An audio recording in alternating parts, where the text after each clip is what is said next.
안녕하세요. 우리 3월에서 5월까지 진행하는 핵심 심화 과정 오늘 첫 시간 시작해 보도록 하겠습니다. 여러분들에게 우리 인강생들은 자료가 이 서양사와 기타 세계사 사료가 하나 파일이 그리고 역교론 해서 두 개 파일이 아마 하나로 묶어져서 올라가지 않을까 싶습니다. 전체적으로 3월부터 5월까지 공부할 내용들을 여러분들에게 아마 학원에서 PDF 파일로 제공해 줄 거니까 미리 다운받아서 공부하시면 되겠고요.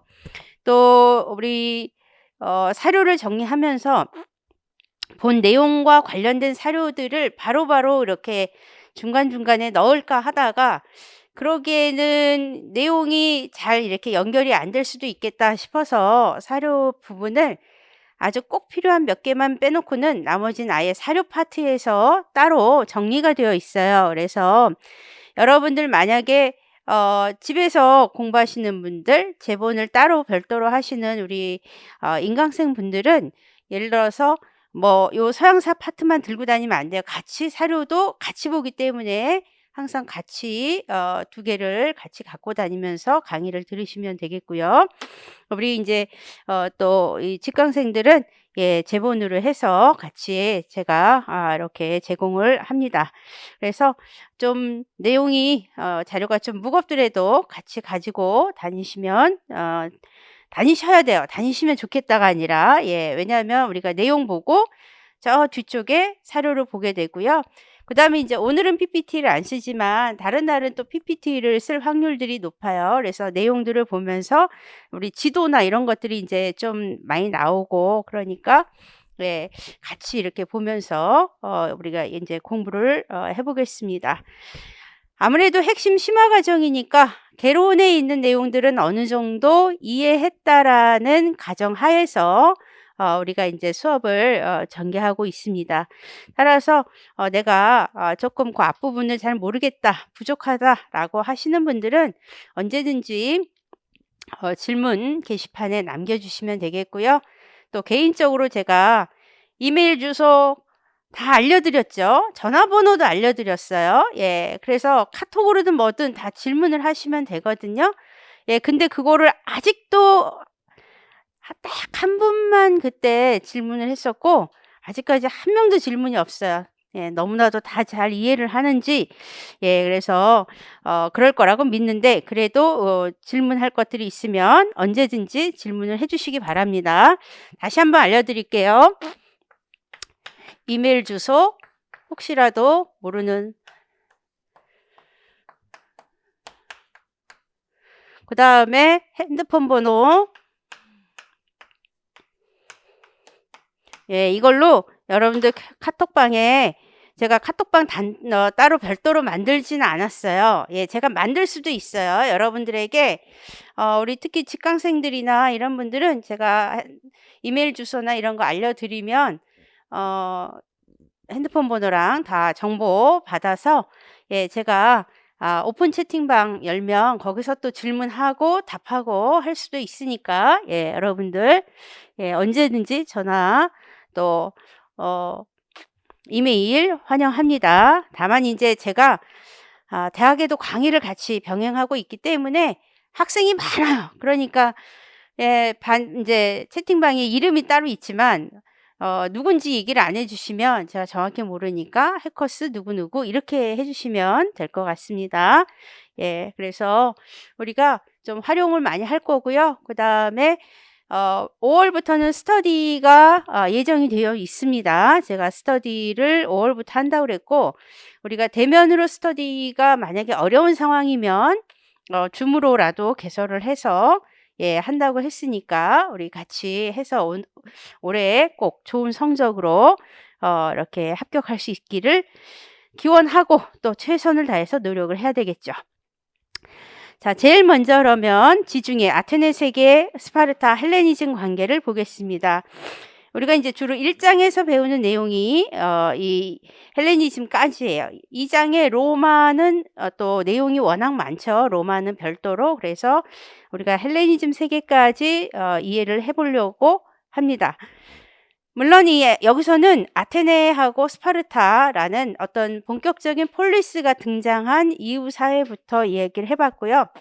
그 이전에 에게 문명과 관련된 부분이라든가 혹은 또 그 동방의 영향을 받았기 때문에 오리엔트 문명에 관련된 부분은 우리가 개론에서 이제 처음에 일단 상세하게 좀 했고요.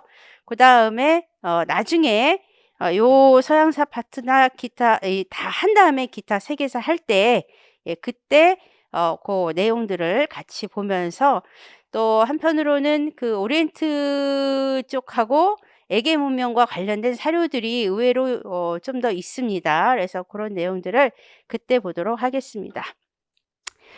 자, 우리 아테네에서 이제 제일 먼저 알아야 되는 거, 우리 솔론의 아테네에서는 솔론과 또 페리클레스의 정치, 그리고 페리클레스 이전의 클레이스테네스의 개혁, 이런 것들이 가장 핵심이에요. 솔론하고 클레이스테네스하고 그다음에 이 페리클레스. 근데 그 과정 속에 여러 사람들이 중간중간 있죠. 페이시스트라토스의 참주정도 있고 그랬을 때 우리가 기본적인 그 과정을 알아야 되고요. 그다음에 페르시아 전쟁 이야기, 또 하나는 이제 펠로폰네소스 전쟁 이야기, 그걸 알고 그렇게 해서 이 아테네와 동시에 그리스 세계가 어떻게 붕괴되는가를 아는 게 사실은 이 그리스 이 세계에서의 핵심이다, 이렇게 볼 수 있겠습니다. 아테네와 관련해서는. 그 다음에 이제 스파르타와 관련해서 핵심은 스파르타하고 절대적으로 뭐냐, 메세니아의 관계가 워낙에 최악이죠. 그래서 스파르타와 메세니아의 관계, 그리고 이제 나중에 스파르타가 이 펠로폰네소스 그 전쟁 때 페르시아의 도움을 받았기 때문에 페르시아하고의 관계가 어떤 거냐, 이런 정도만 알면 스파르타에서는 기본적으로 다 안다, 이렇게 봐요. 설마 리크루고스 체제가 시험에 나올까? 그럴 거라고 생각은 하지 않아요. 아무리 시험이 쉽다 하더라도 스파르타에서는 그 정도 알면 되겠고요.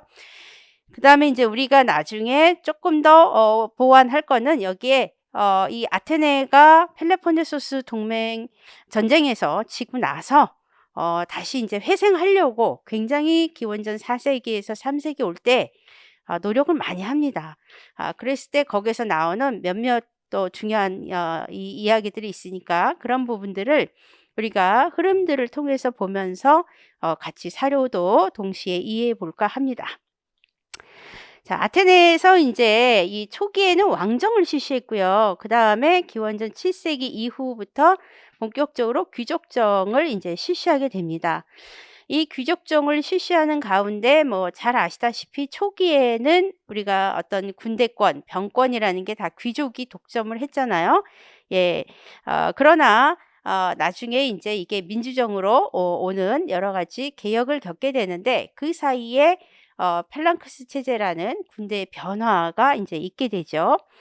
그런 상황에서 이 7세기에 등장하는 중요한 게 하나 있어요. 드라콘법입니다.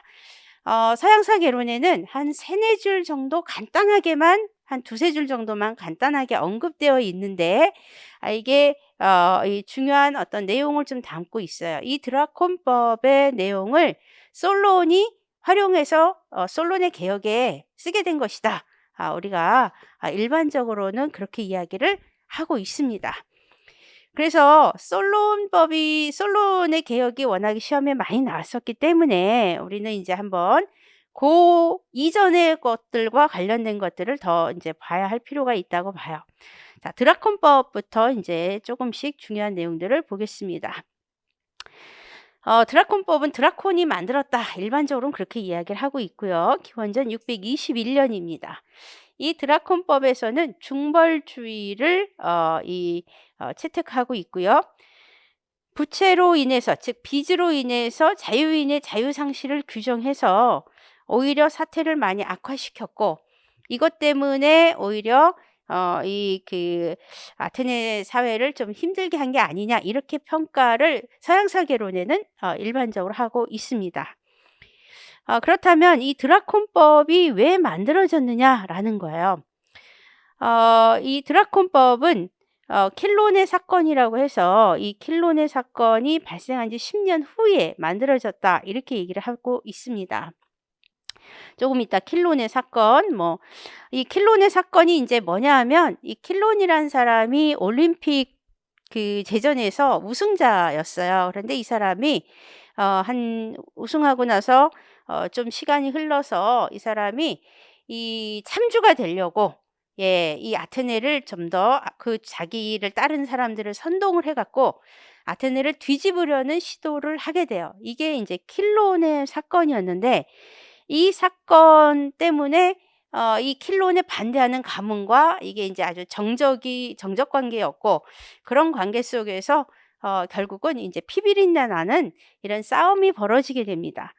그러다 보니까 이 사건을 인제 조정하고 하는 과정 속에서 10년 후에 기원전 621년 드라콘이 아테네 역사상 최초로 법전을 만들었다고 하는 게 드라콘법입니다. 이 사람이 성문화하기 전에는 아테네는 전통 그리고 관습에 의한 이 어떤 불문법적인 측면이 있었다고 이야기를 하고 있고요. 이 불문법과 관련해서 독점을 한 사람이 인제 귀족 계급들이었다 이렇게 봅니다. 이 귀족 계급이 재판관을 인제 하면서 법 그리고 군대 이런 것들을 다 독점을 하기 시작을 한 거죠. 이 법에 대해서는 살인에 관한 법 내용이 주로 핵심이고요.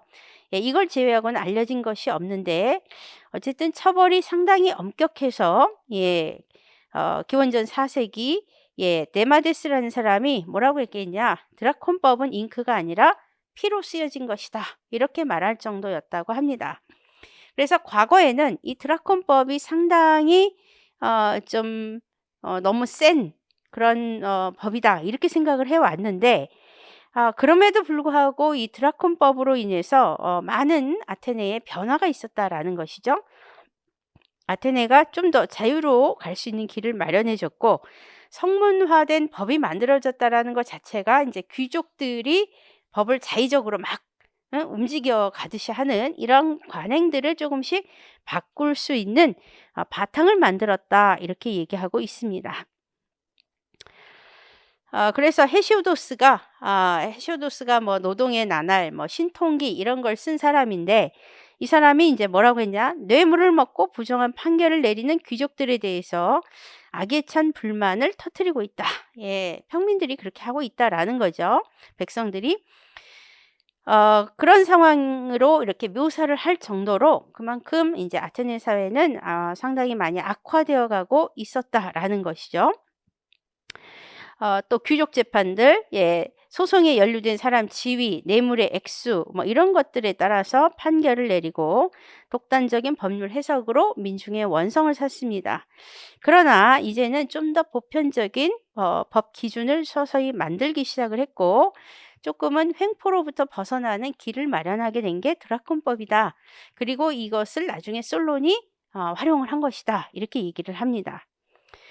자, 이 드라콘 621년 법률을 만들고 포고할 수 있는 특별한 권리를 위임받았다고 합니다.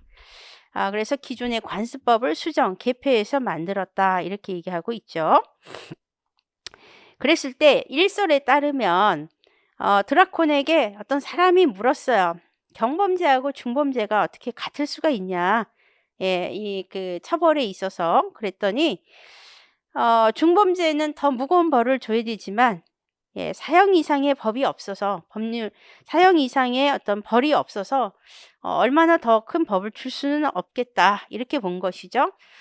어쨌든 인간으로서 가장 큰 벌이 사형이라고 생각했기 때문에 그런 거고 그 이상의 법을 찾지 못했다 이렇게 처벌을 찾지 못했다 이렇게 이해를 합니다. 근데 이게 인제 과거에는 이러한 처벌이 상당히 좀 강조가 됐고 그것 때문에 '드라콘법이 엄격하다.'라고 생각되어 왔는데 오늘날에는 그렇지 않다. 인정을 별로 받지 못하고 있다. 이렇게 볼 수 있겠습니다. 왜냐하면 드라콘법이 강하게 시행이 되려면 그만큼 국가의 권력이 상당히 강해야 한다고 보는데 우리가 알다시피 이 폴리스 체제에서 국가의 힘 자체가 오늘날처럼 그렇게 강한 그런 어떤 모습이 아니었기 때문에 그것은 좀 말이 안 된다로 좀 보고 있습니다. 그다음에 이 드라콘법에서 기본이 되는 것은 복수를 기본으로 하고 있습니다. 특히 고대의 법들이 다 복수와 관련이 되어 있는데요. 예, 그래서 이 킬론 사건과 관련해서 이야기가 나왔어요. 정부 전복을 시도한 킬론하고 그 일파를 당시 정권을 잡고 있던 알크마이온 가문이 굉장히 무참하게 이들을 학살한 사건이 발생하고 있습니다. 그러다 보니까 이 킬론이 잘한 건 아닌데 알크마이온 가문의 사람들도 역시 잘한 건 아니죠. 한 집안을 완전히 몰살시키고 그러다 보니까 사회가 너무나도 복잡해지고 힘들어졌다는 거예요. 이런 유력한 가문 사이에서 벌어진 사적 복수 때문에 국가 내부에 상당히 심각한 분열상과 이런 것들을 만들었기 때문에 이걸 그냥 둬서는 안 되겠다 해서 드라콘이 만들었을 가능성이 더 높다고 보고 있습니다. 그래서 어떻게 보면 국가의 힘을 통해서 사적 복수를 좀 줄이려는 목적으로 드라콘법이 제정되었다. 이렇게 오늘날은 조금 더 바라보고 있습니다. 제가 이걸 왜 얘기해 줄까요, 여러분? 드라콘법이 나올 수도 있고 동시에 킬론 딱 나온다. 킬론의 사건. 그래서 뭐 킬론 이름 나오고 알크마이온 딱 나온다. 그럼 이거 드라콘법과 관련됐다. 왜냐하면 사료로 시험에 보통 고대사 쪽은 주로 사료를 많이 이용해서 시험에 나오니까 우리가 이름들을 좀 알아둬야 할 수 있겠죠. 예, 시험을. 알크마이온은 또 누구하고 연결이 됩니까? 나중에 클레이스테네스. 예, 그 가문하고 연결이 되잖아요. 클레이스테네스가 이 알크마이온의 지지를 등에 업고 예, 이렇게 했다 얘기하고 있잖아요. 그래서 알크마이온만 나왔을 때는 진짜 이게 드라콘법 얘긴지 클레이스테네스인지 구분을 해야 되겠지만 알크마이온도 나왔는데 킬론도 나왔다. 그럼 이거 드라콘법의 제정과 관련이 있고 드라콘법의 성격이 뭐냐라고 하면 뭐 복수법이고 또 이 부채 노예로 인한 자유 상실을 규정해서 아테네 사태를 악화시켰다. 서양사 개론에는 거기까지만 나와요. 요 나머지의 좀 더 구체적인 내용은 우리 사료로 읽는 서양 고대사 그 책들에 아주 구체적으로 나와 있죠. 예. 그래서 시험에 일단 답을 쓸 때는 먼저 가장 서양사 개론에 있는 걸 우선적으로 쓰고 예, 그다음에 이제 나머지 이야기들을 뭐 덧붙여도 되겠습니다. 그래서 이 법이 이 사적 복수를 줄이려는 목적에서 제정된 거니까 예, 킬론, 알크마이온 이런 사람들 이야기가 나오면 드라콘법이다 과는 설명이다. 드라콘법의 어떤 성격, 문제점, 그다음에 오늘날에 바라본 시각은 좀 다르지만 어쨌든 성격, 문제점 어떤 것이 있는지 한번 알아두시면 좋겠다라는 거예요. 이 드라콘은 살인사건 재판은 아레오파고스 협의회에 맡겼어요. 과거 귀족 정치의 핵심은 아레오파고스를 중심으로 이루어졌는데 이 아레오파고스가 아주 큰 역할을 할 수 있었던 건 이 살인사건의 재판과 관련된 거죠. 그래서 나중에 에피알테스라는 사람이 우리 페리클레스 이전에 에피알테스가 있는데 이 에피알테스가 권력 잡을 때 다 이 아레오파고스의 회의의 권력을 상당히 약화시키는데 뭐 하나 남겨뒀냐? 요거 하나 남겨뒀어요. 살인에 관한 재판은 할 수 있게끔 예, 그런 내용들이 이제 연결될 수 있어요. 이렇게 드라콘은 살인사건 재판을 아레오파고스의 협의에 맡기고 이보다 가벼운 사건을 심의할 법정도 만들었다. 이렇게 얘기하고 있고요. 살인에 관한 것을 제외하면 드라콘이 만든 모든 법률을 후일 솔론에 의해서 개폐되었다고 합니다. 자, 그랬을 때 이 드라콘법이 어떤 내용을 좀 더 담고 있었을까? 뭐 이런 내용들이 예, 추측을 해서 재구성을 해본 것이 무엇이냐? 오늘날 서양 고대사를 전공한 사람들에 따르면 기원전 409년 새겨진 한 비문이 드라콘법을 담고 있는 것으로 인정되고 있습니다. 이 비문에 따르면 사람을 죽였지만 고의가 아닌 경우 살인자를 국경으로 안전하게 옮겨줄 정도로 국가가 보호를 어느 정도는 해줬다. 이렇게 얘기하고 있습니다. 또 기원전 5세기와 4세기 과실로 살해한 사람은 국외로 추방하는 것이 일반적이었고요. 또 한 자료에 따르면 드라콘법에 황소 20마리를 배상으로 내리는 규정이 있었다고 합니다. 그러니까 이 드라콘법이 이 법전이 그대로 남아있다기보다 그 후손들이 이야기하는 것들이나 또 다른 법률에서 추정해 볼 때 이런 드라콘법에 이런 내용이 있었을 것이다, 이렇게 보는 거죠. 이 배상금의 액수로 보아서 중범죄나 살인에 관한 경우가 주 내용이었다고 이렇게 보입니다. 황소 20마리가 배상금이면 엄청난 액수 아니겠습니까? 그만큼 이제 이 중벌로 처했다라는 것이죠. 우선 드라콘법이 제정하기 전까지는 피살자들의 친지들이 보복할 권리를 갖고 있었다, 이렇게 보고 있고요. 가해자가 속죄금을 제공하면 용서를 받았다고 합니다. 그러나 이 드라콘은 가해자의 의도에 따라서 좀 더 구별을 하게 됐다라는 것이죠. 예, 그래서 에페타이라고 부르는 배심원들로 구성된 법정을 설치했습니다. 여기에서 살인 행위에 고의성이 없다고 판결이 되면 아테네를 떠나서 살 수 있게 해줬고, 만약에 이게 고의다 그러면 이제 중벌로 다스리는 거죠, 사형으로. 적어도 이로 인해서 살인 사건에 관해서는 아테네 일반 시민이 국가 간섭을 느끼고 그만큼 국가 힘이 증대됐고 조금은 그 점에 대해서 안심을 하고 살 수 있었다라고 보는 거죠. 그러니까 과거에는 무조건 그 사람을 죽이면 그 친지들이 또 거기에 따라서 보복을 하면서 그러다 보면 사회가 항상 불안전했는데 뭐 고의성이니 뭐니 이런 거 안 따졌는데 드라콘이 제정하면서 고의성을 따져서 고의가 없었던 사람은 실수적인 부분도 있을 수 있으니까 그 사람은 살려주고 아니면 고의로 했다라는 사람은 엄격하게 다스렸다라는 거죠. 그게 이제 드라콘법의 내용의 핵심이다, 이렇게 봅니다. 최근에는 멜로우란 사람이 뭐라고 얘기했냐, 드라콘은 사람 이름이 아니다. 원래 그리스어로 뱀을 의미한다고 주장한 적도 있습니다. 아테네인들이 뱀을 숭배를 했다고 해요. 예, 이 뱀신을 시중들던 사제들이 뱀신의 권위에 입각해서 반포한 법이 하나의 드라콘법일 수도 있다. 그래서 조금은 종교적인 느낌도 가질 수 있다, 이렇게 보고 있습니다. 그렇지만 이 주장에 대해서 많은 문헌들은 드라콘이 사람 이름이라는 점에 동의하고 있습니다. 예, 그랬을 때 이 멜로우 주장이 맞다면 국가가 법을 제정할 때 종교적 권위가 또 중요한 점이 아니었을까, 이렇게 추측도 해봅니다. 왜냐하면 우리가 이제 역사 초기에는 아무래도 제정의 성격이 좀 많이 가죠. 종교적인 성격이. 그래서 이렇게 볼 수도 있는데 어쨌든 드라콘법과 관련해서 우리가 좀 더 알아야 된다. 드라콘법은 솔론에 의해서 나중에 개폐가 되는데 수정이 되고 하는데 좀 더 중벌주의를 채택했다. 이 중벌주의를 채택한 과정이 킬론과 알크마이온 가문의 어떤 사적 복수 사건이 있었다. 그렇게 이해하시면 되겠고, 그 다음에 이것으로 인해서 어쨌든 살인과 관련해서는 국민들이 좀 더 당시의 민중들이 안전을 도움받기 위해서 좀 더 그 부분에 대해서는 좀 편안하게 이 드라콘법의 내용을 봐서는 더 지낼 수 있지 않았는가, 이렇게 본다라는 것이죠. 그래서 이러한 점들이 시험과 관련해서 나올 수도 있습니다. 두 번째는 이렇게 그 기원전 7세기 이후부터 시작해서 이제 아테네가 서서히 발전을 이제 해 나가게 되거든요. 발전을 해 나가는 가운데서 뭐 기원전 630년경이 되면 우리가 리디아에서 최초로 화폐가 등장을 해요. 기원전 630년에.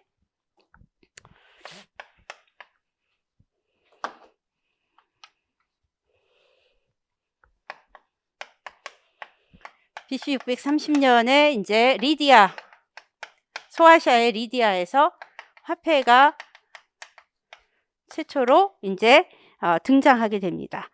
화폐가 등장하게 되고 그리스에서 최초로 화폐를 사용하게 되는 건 624년. 그리스 세계에서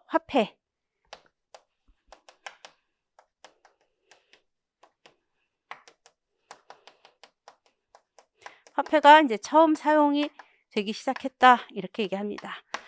이 화폐가 사용되기 시작하면서 급속도로 이제 상공업 쪽으로 발전하기 시작을 한다라는 거예요. 이 이렇게 상공업 쪽이 발전하기 시작하면 이 아테네는 농업으로 이렇게 성장할 수 있는 그런 어떤 그런 구조가 아니었죠. 아무래도 해안 쪽에 위치하고 있기 때문에 해안과 가까운.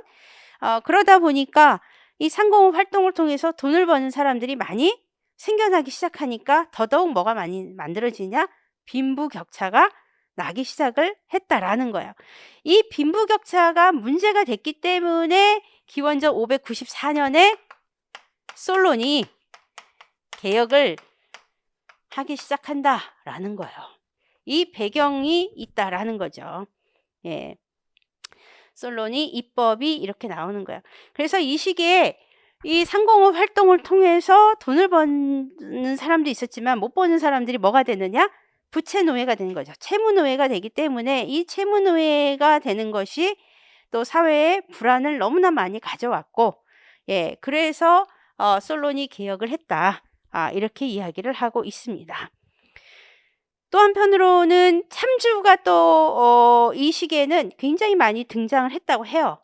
예, 이 아테네에서는 아니지만 주로 소아시아 쪽이나 다른 그 지역들에서는 여러 참주들이 막 등장을 하는 거예요. 그래서 이 참주가 등장하는 걸 근본적으로 사실은 좀 아테네가 막아보려고 그것 때문에 솔론이 개혁을 한 거죠. 그러니까 솔론의 개혁은 우리가 경제적인 것만 있는 게 아니거든요. 경제적인 거하고 뭐가 있냐? 정치적인 게 있습니다. 그래서 정치적으로는 일단은 뭘 하려고 한 거냐? 참주들이 등장하는 걸 최대한 막으려고 했다라는 목적이 있고요. 그래서 정치적으로, 예, 그 다음에 경제적으로, 정치적으로, 경제적으로 할 때 이 참주 등장 방지, 그 다음에 경제적으로는 이 당시에 채무노예가 생겨나는 거, 채무노예 방지, 요거 금지하고 동시에 이와 함께 우리 그 재산 소유권에 따라서 이것 때문에 재산 소유권에 따라서 4등급 차별화하게 되는 거죠. 예. 4등급으로 나눠서 정치적인 어떤 권리라든가 이런 것들을 차별화하기 시작을 합니다. 당시에 이렇게 그 문제가 좀 많았다라는 거죠. 이미 참주가 등장을 하고 있고 이 시기에 이제 채무노예가 굉장히 많이 생겨나니까 채무노예 입장에서는 시민이었던 사람이 노예가 됐으니까 문제가 심각하죠. 그런 상황에서 그들이 만약에 막 힘을 합쳐서 예, 참주의 그 쿠데타에 적극적으로 만약에 지지를 보낸다면 참주가 얼마든지 등장할 수 있는 배경이 만들어진다라는 거예요. 그래서 빈부격차도 줄이고 참주 등장도 막기 위해서 사실은 솔론이 개혁을 했다. 이렇게 보고 있습니다. 자, 그랬을 때 우리 솔론의 이 개혁과 관련해서 솔론의 개혁과 관련해서 우리 먼저 사료를 한번 보겠습니다. 자, 사료 여러분에게 나눠준 106페이지 맨 첫 번째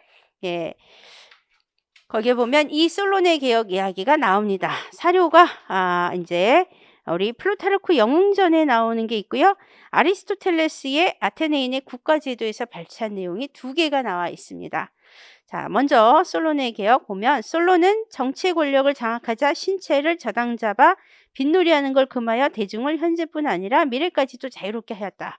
또 공적 사적인 빚을 무효로 하는데 사람들의 무거운 짐을 내려주었다는 의미에서 이를 무거운 짐 내려주기라고 부르고 있다. 이 무거운 짐 내려주기를 우리가 세이삭테이아 이렇게 부릅니다. 세이삭테이아. 그래서 솔론의 개혁 세이삭테이아의 정치다. 뭐 이렇게 얘기하고 있어요. 무거운 짐 내려주기, 부담을 덜어주기. 이 점에 관해 그를 비난하려고 하는 사람도 있다. 즉 무거운 짐 내려주기를 구상하고 있던 솔론은 귀족패들이 있는 자리에서 우연히 그런 생각을 이야기했는데 그 뒤 평민파가 말하기로는 그가 친구들에게 이용당했다고 말하고 하고 또 그를 비판하는 사람들의 말에 의하면 그는 친구들의 계획에 관여했다는 것이다. 즉 그들은 빚을 내어 많은 땅을 샀는데 그 뒤 부채 동결이 이루어졌기 때문에 부자가 되었다는 것이다. 그러나 자기 이익보다도 미덕과 국가의 안전을 크게 생각하는 그가 그런 사소한 그것도 속이 빤히 들여다보는 짓을 하여 스스로를 더럽히지는 않았을 것이다. 예, 그러니까 아리스토텔레스는 좀 솔론을 좋게 평가하고 있는 거죠. 또 그는 다음과 같이 국가의 제도를 정하였다. 즉 사람들을 재산 평가에 따라 곡식 500서급, 기사급, 농민급, 노동자급으로 나누었다. 그리고 그는 집정관이나 채무관 등 구인의 재무관이겠죠. 채무관이 아니고 예, 구인의 최고 관리단을 각급의 재산 평가에 맞추어 500서급, 기사급, 농민급 가운데서 임명하였다. 이에 반해 노동자급은 민회 재판에 참여할 수만 있게 하였다. 이렇게 나왔어요. 이게 이제 아리스토텔레스의 아테네인의 국가 제도에서 나온 겁니다. 그래서 이 시기에 좀 더 재산의 어떤 소유권적인 측면에 따라서 이 재산 소유권적인 측면에 따라서 이제 어떤 정치적인 권리, 의무 이런 것들을 이제 나누게 된 거죠. 예, 우리가 이 4등급으로 나눈 건 다 알고 있어요. 그쵸? 예, 500석은 메딥노이, 300석은 히페이스 기사계급이다. 이렇게 얘기하고요. 그 다음에 200석 제우기타이, 200 미만은 우리가 이제 테테스.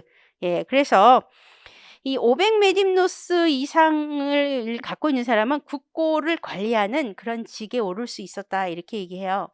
그 다음에 이 300석의 히페이스들은 아르콘까지 오를 수 있는 거죠. 이 아르콘이 이제 최고 집정관이잖아요. 예, 그 당시 9명에. 그 다음에 200석은 이제 어떻게 보면은 군대에 복무할 수 있는 거를 이제 여기까지 허용을 했고요. 200석 미만이 민회나 법정에만 참여를 하는 거였어요. 예. 그래서 실제로 4등급의 사람들이 군대 복무를 못 하는 거죠. 군대 복무를 못 한다라는 것은 국가에 내가 뭔가를 기여를 하고 있지 못하다. 이런 의미거든요. 그러니까 사람들에게 어떻게 보면 약간의 좌절감? 뭐 이런 거를 안겼겠죠. 예. 그렇지만 어쨌든 간에 이렇게 정치적 권리를 재산 소유에 따라 나누면서 대신에 이게 실패했지만 좋은 점이 하나 있었다고 봐요. 예, 서양 고대사에서 좋은 점은 뭐냐? 어쨌든 300석까지 이상을 갖고 있으면 아르콘까지 오를 수 있으니까 예전에는 아르콘은 누구만 되냐? 귀족만 됐다는 거예요. 이게 이제 귀족에서 서서히 민주정으로 오는 과정이잖아요. 그런데 아까 말한 대로 이때부터 상공업이 발달해서 돈 버는 사람들이 생겨나니까 300석 이상을 소유할 수 있는 평민들이, 민중들이 생겨나기 시작했고, 그러면 그들도 뭐가 될 수 있느냐? 아르콘이 될 수 있다는 거죠. 예. 그런 식으로. 그러니까 귀족들의 입장에서는 전통적으로 귀족이 모든 걸 다 독점해 왔는데, 쟤도 이제 아르콘이 될 수 있어? 이건 말도 안 돼. 그러니까 귀족도 반대. 한편으로는 민중의 입장에선 왜 재산 소유에 따라서 사람을 그렇게 나누냐 이렇게 될 수 있는 거죠. 그래서 양쪽의 불만을 가져왔기 때문에 이제 실패했다 이렇게 봅니다. 자, 이게 이제 아리스토텔레스의 아테네인의 국가제도에 나온 거고요. 플루타르크 영웅전에는 뭐라고 나왔느냐 한번 보죠. 예. 이 플루타르크의 영웅전의 솔론의 개혁에 나온 거 보면 민중 전체가 부자들의 부채에 시달리고 있었다. 다음 페이지에 있어요. 예, 사료 다음 페이지에. 부자들을 위해 토지를 경작하고 있던 사람들은 수학의 6분의 1을 바쳤고 이들을 헥테모로이라든가 테테스라 불렀다. 그런데 이 헥테모로이라는 사람들이 주로 이 예속인이에요. 이게 이제 설이 두 가지가 있어요. 이들이 예속인인데 이 설로는 이 기본적으로 일단 부채 노예다. 그렇게 해서 이제 예속민이 된 사람, 원래 자유민이었다가 그런 이야기가 있고 또 하나는 이렇게 토지를 경작해서 6분의 1의 1을 이제 바치는 그런 사람들이다. 이렇게 얘기를 하고 그런데 이 플루타르크 영웅전에는 또 이 사람들을 테테스라고 불렀다. 뭐 이렇게도 나오는데 기본적으로 예속인을 우리가 이제 헥테모로이 그래서 헥테모로이를 해방시켜 주는 게 솔론의 개혁에서 이제 이야기가 된 거죠. 신체를 저당 잡혀 돈을 빌려 쓰는 사람들에게 채권자들은 멋대로 행패를 부렸고 혹은 어떤 자는 그대로 노예가 되거나 외국으로 팔려갔다. 많은 사람들은 자신의 아이들을 팔지 않으면 안 되는 상황일지라도 이것을 금하는 법률이 없었고 채권자들의 가혹에 시달려 나라를 떠나는 사람들도 많아졌다. 또 대다수의 힘센 사람들은 단결해서 누군가 신뢰할 수 있는 사람을 우두머리로 선출하여 기한이 지난 부채자를 해방시켜 토지를 분배하고 국정을 전부 개혁하려 했다. 그래서 아테네에서 가장 사려 깊은 사람들은 솔론만이 여러 가지 과오를 면해주고 결탁해서 부정을 행하거나 빈민을 궁지에 빠뜨리지 않는 것을 보고 정치와 제휴하여 국민의 불만을 제거해 주기를 원했다. 솔로는 많은 고유 관직을 지금까지 규정대로 부유층에게 넘기기를 원했지만 민중들이 참여하지 않는 그 밖의 정치 부분에는 민중들을 개입시키기 위해 시민들의 재산에 격을 매기고 부신의 수확량으로 500메딥노이는 약 110석 이상의 수확을 얻은 사람이라고 하죠. 하고 펜타코시오 메딥노이라 이름 지었다. 이 급은 말 한 피를 기르는 힘 있는 사람. 그래서 우리가 기사계급 이렇게 얘기한 거고요. 혹은 300메딥노이아의 수확이 있는 사람으로 히페이스라 불렀다. 3급은 제우기타이라 이름 짓고 쌍방이 150메딥노이의 수확을 가진 것이다. 여기서는 우리가 보통 200을 얘기하는데 여기서는 이제 150 이야기를 했어요. 나머지 테테스라 부르며 행정권은 부여되지 않았으며 의회와 재판에 따른 국정에만 참여했다. 이렇게 해서 이 플루타르크 영웅전에는 약간의 차이는 있지만 어쨌든 솔론에 대해서는 플루타르크 영웅전에서도 그렇고 아테네의 국가제도인 제도를 쓴 아리스토텔레스에게서도 좀 더 긍정적인 평가를 어쨌든 받고 있다. 이렇게 볼 수 있겠습니다. 자, 그러면 다시 앞부분의 서양사 내용으로 돌아갔을 때, 자, 3페이지 보면 기원전 솔론이 그러면 594년에 한 역할이 뭐였느냐 다시 한번 확인해 보겠습니다. 워낙에 시험에 많이 나왔고요. 그럼에도 불구하고 또 나올 수 있는 환경들은 여전히 있다 이렇게 봅니다. 요번에 뭐 헤로도토스의 역사 그 이야기에서 페르시아 전쟁사 나오는 거 보면 또 나올 수 있겠죠. 얼마든지.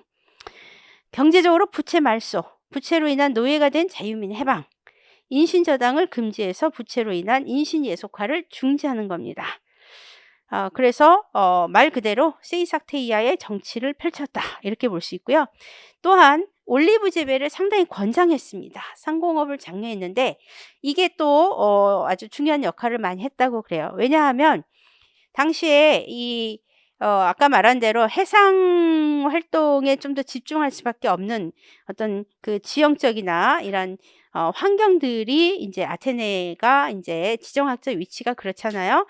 그랬을 때 이 올리브를 적극적으로 재배하고 그러면서 이 올리브를 수출을 많이 하다 보니까 이것을 통해서 좀 더 부를 창출할 수 있는 오늘날로 말하면 일자리 이 경제적인 그 정책 이런 걸 도모한 것이다. 이렇게 봅니다. 그래서 이때부터 적극적으로 또 이 아테네는 올리브 재배에 많이 나서서 상공업적으로 또 확장이 됐고요. 정치적으로는 시민을 재산 소유에 따라 귀족, 기사, 농민, 노동자 4계층으로 구분을 하고 정치 참여 비중을 차등 있게 규정합니다. 또한 아르콘과 아레오파고스 회의는 상위 2계층으로 한정시켰지만 그럼에도 불구하고 최하층에게 민회에 참석할 권리, 또 시민법정 헬리아이아라고 부르는 시민법정에도 계층 구별 없이 추첨으로 참석할 수 있게 해줬습니다. 그 다음에 이제 400인 회의를 설치했다 일반적으로 얘기하는데요. 이거에 대한 사실 오늘날 그 남겨진 자료나 구체적인 내용은 전혀 알 수가 없다고 얘기해요. 다만 400인 회의를 만들었고 이 400인 회의가 나중에 클레이스테네스 때 가면 어떻게 되느냐? 500인 회로 조정이 된다. 이렇게 이야기를 하고 있습니다. 자, 이런 솔론 정책의 의의를 보면요. 경제적으로는 공동체 내부의 지배 예속 관계가 소멸함으로써 새로운 전술이 요구되는 공동체 의식을 강화시킵니다. 왜냐하면 아까 말한 대로 빈부격차가 심화돼서 지배 예속 관계가 더 증폭이 되면 단결을 할 수가 없겠죠. 새로운 사회를 자꾸만 더 발전을 해야 되는데 그래서 이런 것들을 소멸하고자 했던 것. 하지만 이제부터 필요한 여성 노동력의 공급원을 주로 밖에서 찾아야 했습니다. 이건 뭐냐면 결국 솔론이 이 부분 성공은 했어요. 부채 노예 금지를 했어요. 예, 이 법을 통과시켜서 그 이후로는 아테네 사회에 채무 노예는 없었다고 해요. 대신에 어쨌든 그 경제 활동을 하려면 노예가 필요하잖아요. 예, 그 대신에는 어쨌든 노예가 많은 도움을 줬기 때문에 그러다 보니까 이 노예는 어떻게 가져와야 되냐? 여성 노동력은 해외에서 찾아야 되는 거예요. 그래서 더더욱 뭘 많이 했냐? 식민지를 건설하는 활동을 더 많이 하게 됐다, 아테네가. 예, 이렇게 이해하시는 거죠. 그 다음에 정치적으로 정치와 재산 소유를 연결했다는 점에서는 우리가 금권 정치로 이야기하고 있습니다. 예. 그러나 이 금권 정치임에도 불구하고 예, 하층 시민에게 불완전하게나마 정치에 참여할 수 있는 길을 열어줬고 예, 그런 점에서는 아주 중요한 역할을 많이 했다 이렇게 봅니다. 그래서 서로 간의 갈등을 조절하려고 했기 때문에 조정자라고 불렸지만 만족시키지 못하면서 결국은 다시 나중에 귀족과 평민의 대립이 더 발생을 하게 되고 이러한 상황에서 이제 혼란을 틈타 권력을 잡은 사람이 누구냐? 그게 그 다음에 나오는 페이시스트 라토스인 거죠. 그러니까 우리가 이거를 달달달달달달 외우면 물론 중요하게 외워야 되는 부분이 있어요. 우리가 시험을 보려면. 근데 무조건 외우려면 이게 기억이 다 안 날 수도 있으니까 상황을 먼저 맥락을 이해하면 그 다음은 편한 거예요. 예. 자, 그 다음에 이제 페이시스트라토스 한번 보겠습니다. 페이시스트라토스는 메가라와의 전쟁의 군사 지도자로서 이제 이름을 알리기 시작했습니다.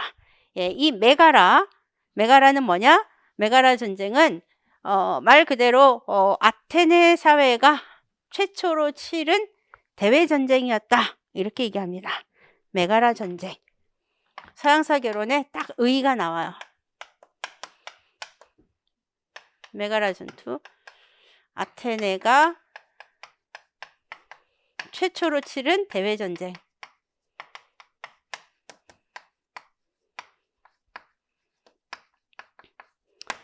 아테네가 최초로 치른 대외 전쟁이었다. 예.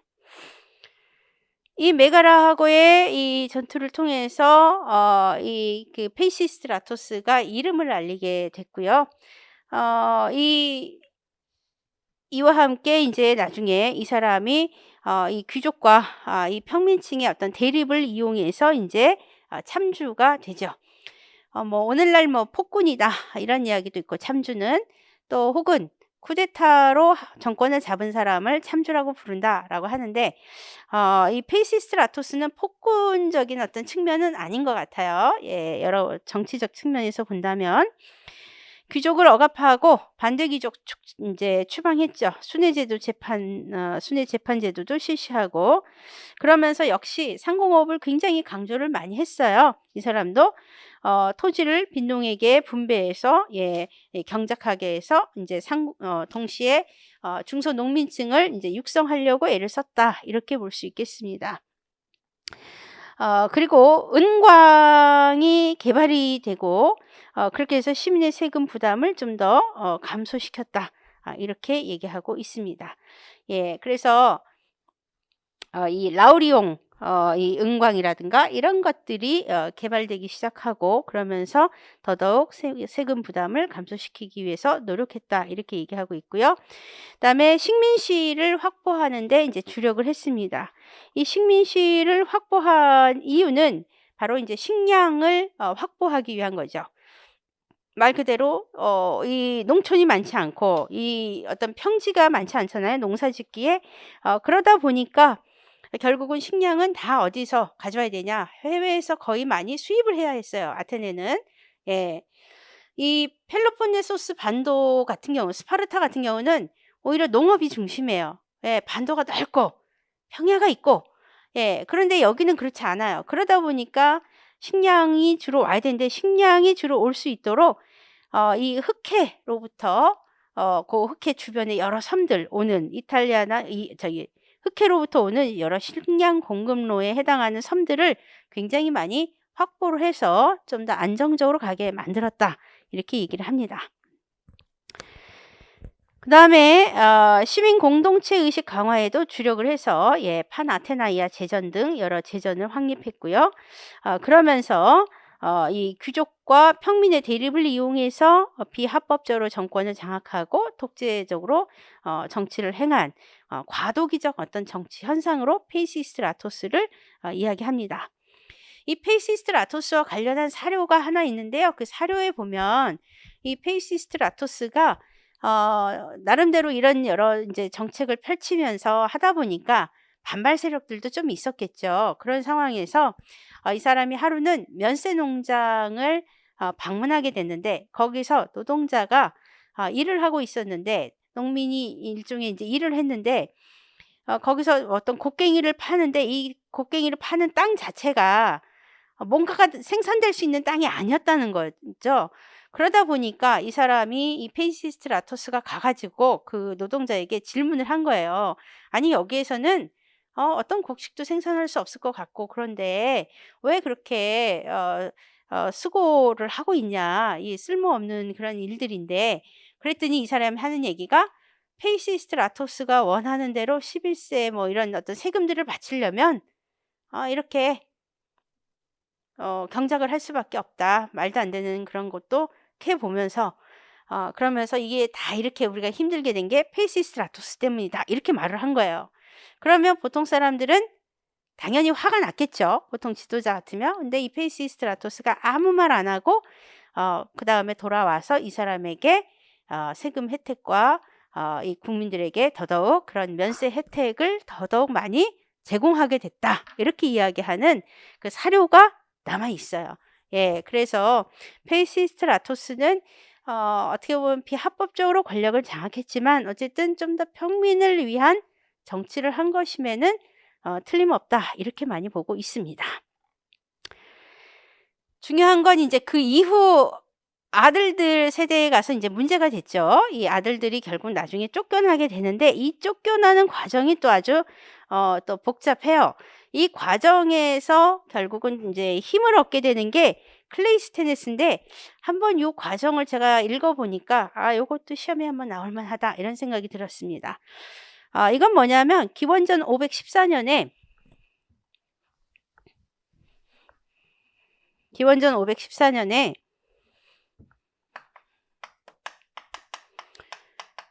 이 히피아스의 동생인 히파르코스가 살해당합니다.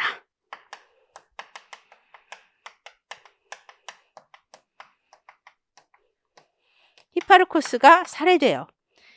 어 그러다 보니까 아주 사회가 혼란스러워졌고요. 그런 상황에서 이 일부 귀족들이, 이 참주에 반대하는 귀족들이 이 사건을 계기로 해서 몰살당할까 봐 해외로 탈주를 하게 됩니다. 이 탈주하는 대영에 인제 참여한 게 누구였냐? 클레이스테네스였다는 거예요. 자기도 몰살당할까 봐. 그래서 참 이 탈주를 하고, 그런 가운데서 해외에서 "이 참주들 물러나라." 하는 운동을 벌이게 된 거죠. 어 그랬을 때 이 해외에서 주로 인제 이런 참주가 무너지도록 어떤 운동을 선동한 게, 그게 알크마이온 가문이었고, 이 알크마이온 가문이 이 건축 공사 일을 많이 했다고 해요. 그래서 델포이 신전에 공사 계약을 하게 됐는데, 이 공사 계약에 쓴 내용보다 더 멋진 자재로, 더 좋은 자재로 신전을 내부를 꾸며 줬다라는 거예요. 그러니까 아무래도 델포이 사제들의 어떤 신뢰감을 얻게 됐다라고 이야기를 해요. 그런 가운데 당시에 스파르타 쪽에 클레오메네스 왕이 보내는 여러 사람들이 델포이 가서 신탁을 받는데, 거기에서 "이 아테네의 참주를 쳐라." 이런 신탁을 받은 거예요. 예. 그러니까 이게 아마 뒤에서 이렇게 좀 이 알크마이온 가문의 이 힘이 들어가지 않았는가, 이렇게 보는 거죠. 그래서 이 스파르타의 클레오메네스 왕은 이상한데, 왜냐하면 참주하고 되게 친했다고 해요. 이 아테네의 참주하고 친밀한 관계였는데, 그쪽을 오히려 치라고 하니까 이건 뭔가 이상한데, 그러면서도 신탁의 말을 믿어서 결국은 스파르타가 아테네를 인제 치게 된 거죠. 이 참주. 근데 처음에 치러 갔는데 처음에는 실패를 해요. 그래서 왕이 직접 스파르타 왕이 출전을 해 갖고 결국은 이 참주들이 도망가게 된 거죠. 이 가문이 후손들이랑 다 해 가지고. 그러다 보니까 인제 국민들은 더 실망을 했겠죠. 그 상황에서 결국은 스파르타가 아테네의 정치에 관여할 수밖에 없었는데 어쨌든 그 세력들이 물러가니까 어떻게 됐냐? 그 뒤에 알크마이온 가문과 클레이스테네스가 귀국을 한 거죠. 귀국을 하면서 인제 정쟁이 벌어졌어요. 왜냐하면 인제 클레이스테네스가 왜 나오느냐 이 과정 얘기하는 거예요. 그랬을 때 이 클레이스테네스가 이사고라스하고 귀국 후에 클레이스테네스가 경쟁을 하게 되는 거예요. 이 그 아르콘을 자리를 놓고.